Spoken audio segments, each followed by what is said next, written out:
Purposely. Your life, God's purpose. Listen at purposely.com. Purposely Equipped, an exploration of the Nicene Creed. Continuing with our look at the Nicene Creed with my pastor, Pastor Barry Crane of North Sound Church. Again, previous episodes have expounded on different sections of the Creed. These are all ideas that all Christians can agree on to some degree. And we're up to a point where I know this was even amongst the staff at our church. They were wondering, how do we get across this idea? Because this is what it says.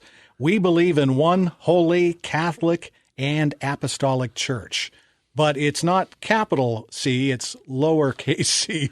So that's right. Part of the idea there. So tell us a little bit, what the term Catholic just means what? Well, if you don't mind, let me back up a little bit, because pastors like outlines.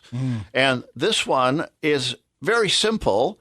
One church, a holy church, a Catholic church, and an apostolic church. Okay. So it's one church. You and I have had the privilege of traveling, Mark, and wherever we go and we worship with our Christian brothers and sisters, we recognize that we're one church. The language of worship may be different, the expression in worship, the music in worship, but we recognize the oneness, whether we're in Africa, Asia, Europe, or Latin America. I've had the pleasure of being in all of those environments, and it's the church everywhere. It's one church. Right. Not long ago, in fact, in the fall right now, persecution's taking place in India, and one of our key contacts in India asked us to pray because 3 of his pastors in his network had been jailed and had not been released for some time.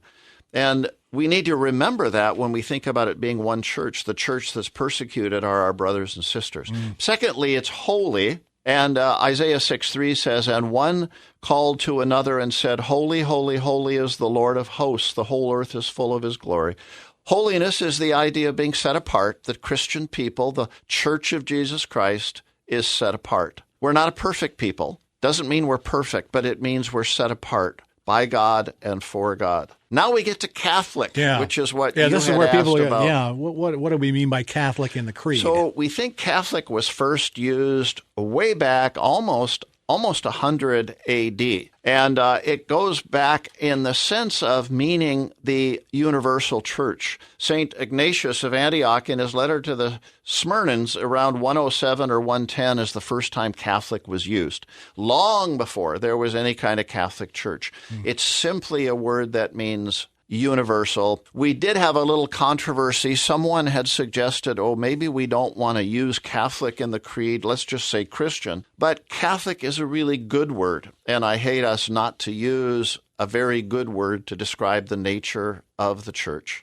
And then finally, apostolic. It's another name recognizing that the original disciples were also apostles. And there were, throughout history, those that we sometimes identify as having an apostolic ministry, like the original disciples, because of the nature and the size of their ministry. But actually, when we look carefully at the scriptures, we see that an apostolic ministry is what the church should have. Every church should have an apostolic ministry. So the role of apostle is active today in that kind of role. Yeah, so there's sort of two... Not the 12 disciples. There's kind of two understandings, Mark. One is that we read in Ephesians there are apostles, prophets, evangelists, pastor, teachers. There seem to be roles in the church. But then we also read that there are other apostolic kinds of experiences. And so apostle, the word just means one sent with a message. So we're all to be apostles, but sometimes, and I think appropriately, we've used the words for key leaders like Billy Graham, for example, who we would say had an apostolic ministry because of the breadth of that ministry. So there we have one holy, Catholic, and apostolic church. Purposely Equipped, an exploration of the Nicene Creed. To hear this discussion again, or to hear other episodes, visit kcisradio.com/morning devotion or purposely.com.